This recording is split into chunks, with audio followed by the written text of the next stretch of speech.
Welcome back to my experiment on intentional living.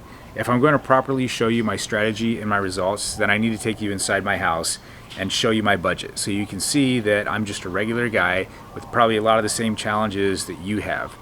I'm not some wealthy entrepreneur with unlimited resources to spend on myself. But with that said, technically I do live in $1 million house, but it's probably not what you're thinking. Come on inside, let me show you what I'm talking about. Hi, I'm Jason, and this is my fortuitous experiment with intentional living to see what would happen if I actually listened to all the experts who are always telling us how to live happier, more fulfilling lives.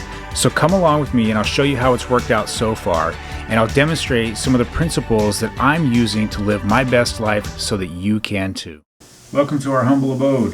There's one of my curious ones. It's a comfortable little house, but in the midst of raising these 6 kids, we're focused more on utility, which is why you'll see kitchen cabinets installed throughout the downstairs and instruments hanging on the wall so the kids have a place to keep their band equipment. Otherwise they wouldn't be able to perform together in Waikiki where they make their own money, and they'd be hassling us for an allowance. Moving on to our kitchen, which seems to be of adequate size until dinner time. One way we cut down on the chaos is everyone has their own assigned plates and bowls with their names on them. I built these shelves in New York about 10 years ago to hold all of our homeschooling materials. This is our homeschooling room. That kid in the helmet is not mine. Now here's another view of the house before I show you what Zillow says it's worth. Right there. I know, I can't believe it either. Okay, let's go upstairs and take a look. There's 4 bedrooms up here, but I'm not going to take you into any of the bedrooms, just to give you an idea of the size. Here we go. Sorry about the cleanliness of the stairs. The 4-year-old responsible for this area doesn't take a whole lot of pride in his work. Okay, let's go outside. This is our little backyard. It's not the most spacious, but we like it. Now you may have noticed that there's no dining room. That's because this is where we eat outside year-round for every meal, even on Christmas. Alright, let's go inside now and talk about what we pay for it. Now, I realize it's considered rude in polite society to openly discuss your personal finances with others, but it's hard to be a transparent person if there's certain topics that you shy away from discussing. And transparency is really important for forging solid connections with other people. Anytime I meet someone who freely shares with me how much they paid for a big purchase, number one, I appreciate that person for acknowledging a normal human curiosity, and number two, I instantly feel more connected to that person. There's a well-known quote that says, "Be the change in the world that you want to see." As awkward as this is, I'll try to be that change that I want to see, because I know people are curious about this sort of thing. At least I am. So last month, I made this much as a commercial airline pilot.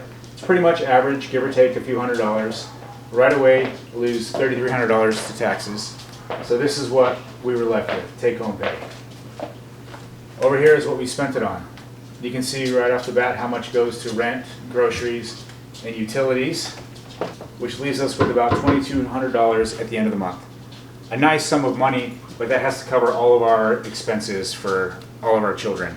So you can see it's kind of hard to get ahead with that much left over. Having spent years on the other side of the poverty line, I know $2,200 is a pretty good number, especially if you're living on the mainland.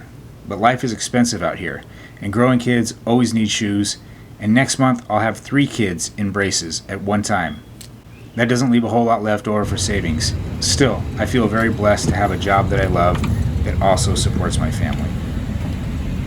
With that being said, I do have a plan in place that is going to increase our income. I'll let you know more about that later. For now, I want to talk about what you didn't see on the board. You didn't see Netflix on there because we don't need to be tempted to sit in front of the TV when that defeats the purpose of living here, where there's so much to do outside. Though we do subscribe to VidAngel, a filtering service for the occasional movie nights when we watch the classics like Top Gun and, of course, Major Payne.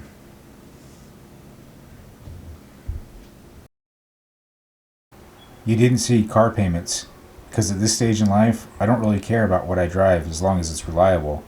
And besides, like most financial experts, I'm not a big fan of using credit if I don't need to. This one here is 14 years old. Who cares what it looks like as long as it gets us where we need to go? We also don't do gym memberships. I like working out at the gym, but I don't live close to one, so I don't want to waste time traveling to and from the gym. Of course, I'm a huge proponent of physical fitness, so I'll show you what my routine is later. Now, you may have noticed that we're paying $3,100 a month on rent instead of owning our house. Why would we be doing that when owning is obviously the better investment? Well, the short answer is it's intentional, of course. Going back to 2019, we were paying 3 different mortgages. One on the house that we were living in Idaho, one on our house in Omaha, Nebraska, and one on our house in upstate New York. Over the past couple years, we cashed in on all 3 of those houses and relieved ourselves of the stress and the burden that comes from owning properties and being a landlord. When we moved here, we just wanted flexibility. We wanted peace of mind knowing that we weren't responsible for maintaining property. This wasn't the time in our life where we wanted that commitment. Now, you may have heard of this book by Henry David Thoreau, where he talks about a year in his life that he spent living in the woods on Walden Pond. Now, this is back in the 1840s. And even then, when property was considered wealth, he talked about how he would feel sorry for those people that inherited these great properties, these farms, because they were stuck. They were tied to those farms. They couldn't go anywhere. They didn't have any flexibility. So he says in here, as long as possible, live free and uncommitted. It makes but little difference whether you are committed to a farm or the county jail. I used to always think that buying was better than renting, but I've since learned that there's a time for everything. And right now, it's time to go paddleboarding. So, my final thoughts on money, for this video anyhow, are this. Avoiding unnecessary debt is sound advice that I'm sure all financial planners can agree on. And that principle is priceless when it comes to having peace of mind. But there's less agreement on how to spend money because we value different things. Thankfully, mine and my wife's values are aligned because we spend money in ways that some might consider a little reckless. Like when we were close to broke and I took my daughter on a 3,000-mile adventure for her birthday for just one night. But I assure you, there was a very intentional purpose behind that. I'll show you what I'm talking about in the next video, video number 3. So go check it out and maybe you'll get something out of it. For now, thanks for watching.